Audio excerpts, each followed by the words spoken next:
What is up, Raider Nation, fantasy football fans? It is your boy Raiders Empire here, and it is officially week 3 of the NFL season, and it has been a tough first few weeks for Raider Nation.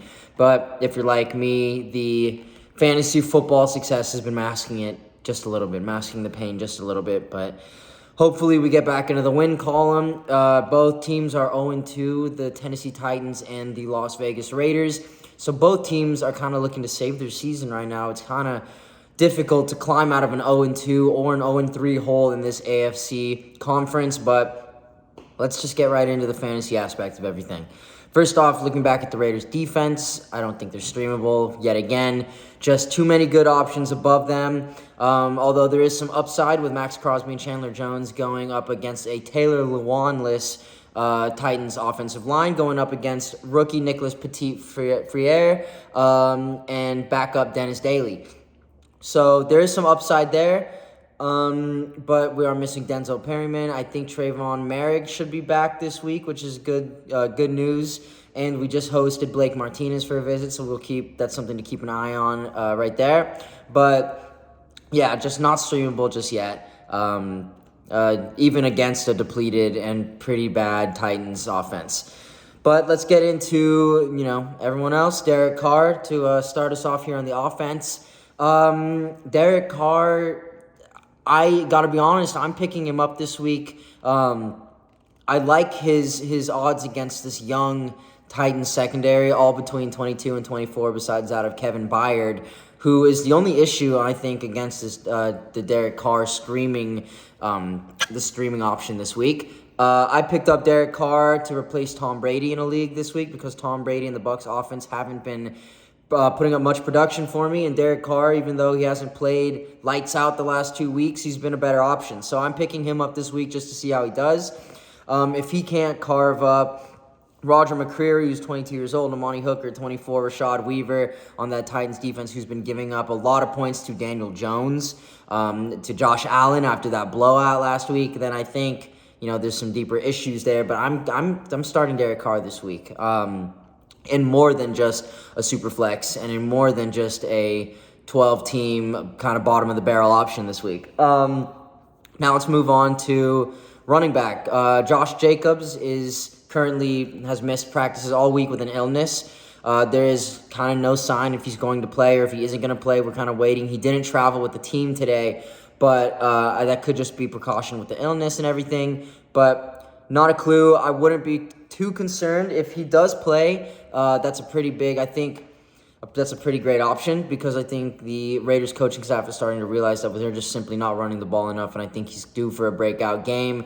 He's been running the ball very well. The O-line, as bad as it has looked, has been blocking the run very, very well, and I think Jacobs is going to get his opportunities very soon. But if he can't go, then I would take a big look at Zamir White and a big look over at Amir Abdullah. That Tennessee run defense has just not been, up to its capabilities these last 2 weeks, and I think one of them is going to be due for a big game very, very soon. Now moving on to the big 3 or the big 2 this week, considering Hunter Renfrow is out with a concussion this week. He suffered on the last play, to which he fumbled the game away on this last game. Heartbreaker. But let's move into Darren Waller first. Darren Waller is due for a big game. I just traded for him in a league, and I'm very, very happy that I have him. I was starting T.J. Hawkinson before, and T.J. Hawkinson was just not getting it done. So I think Darren Waller is going to be great, especially if Carr is missing that safety blanket in Hunter Renfrow. I think Darren Waller is going to be that guy. I think he's going to carve up the middle of the field, especially against this Titans defense that has not been great in that secondary. Another one is Devontae Adams. Obviously, he kind of salvaged his fantasy day with a touchdown last week, but Derek Carr only had 40 passing yards, a little bit over 42 passing yards in the second half and overtime combined last week, which was just awful.